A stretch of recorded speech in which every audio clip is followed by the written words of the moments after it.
കേരള രാഷ്ട്രീയത്തിൽ കരുത്തിന്റെ പ്രതീകമായി ജ്വലിച്ച നേതാവായിരുന്നു എം.വി. രാഘവൻ. കണ്ണൂർ ജില്ലയിൽ CPM-നെ ശക്തിപ്പെടുത്തിയ നേതൃപാടവം. വിദ്യാർത്ഥി യുവജന നേതാക്കളുടെ ആവേശവും നേതൃബിംബവുമായിരുന്നു CPM-ലായിരുന്നപ്പോൾ MVR.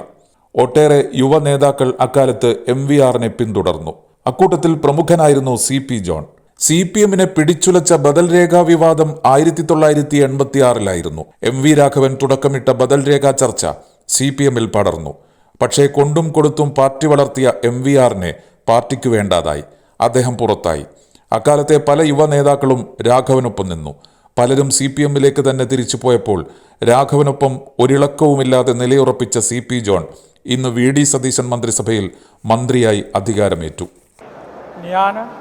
CP ജോൺ എന്ന ഞാൻ നിയമം വഴി സ്ഥാപിതമായ ഭാരതത്തിൻ്റെ ഭരണഘടനയോട് നിർവ്യാജമായ വിശ്വസ്തതയും കൂറും പുലർത്തുമെന്നും ഞാൻ ഭാരതത്തിൻ്റെ പരമാധികാരവും അഖണ്ഡതയും നിലനിർത്തുമെന്നും ഞാൻ സംസ്ഥാനത്തെ ഒരു മന്ത്രി എന്ന നിലയിലുള്ള എൻ്റെ കർത്തവ്യങ്ങൾ വിശ്വസ്തയോടും മനസാക്ഷിയെ മുൻനിർത്തിയും നിർവഹിക്കുമെന്നും ഭരണഘടനയും നിയമവും അനുസരിച്ച് ഭീതിയോ പക്ഷപാതമോ പ്രീതിയോ വിദ്വേഷമോ കൂടാതെ എല്ലാ തരത്തിലുള്ള ജനങ്ങൾക്കും നീതി ചെയ്യുമെന്നും സഗൗരവം പ്രതിജ്ഞ ചെയ്യുന്നു.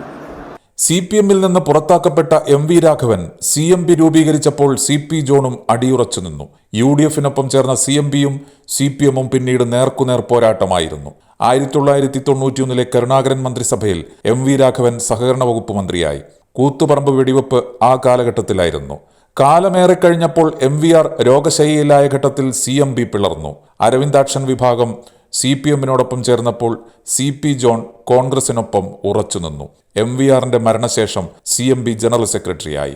SFI-യുടെ സംസ്ഥാന സെക്രട്ടറിയും പ്രസിഡന്റുമായിരുന്നു CP ജോൺ. ഫിസിക്സിൽ ബിരുദവും നിയമത്തിൽ ബിരുദാനന്തര ബിരുദവും. ആസൂത്രണ ബോർഡ് അംഗവുമായിരുന്നു അദ്ദേഹം. നിരവധി പുസ്തകങ്ങൾ എഴുതി.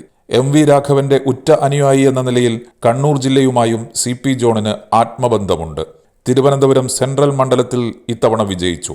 അങ്ങനെ UDF സർക്കാരിൽ ഒരു കമ്മ്യൂണിസ്റ്റ് പാർട്ടിയുടെ സെക്രട്ടറി മന്ത്രിയുമായി. Agent news.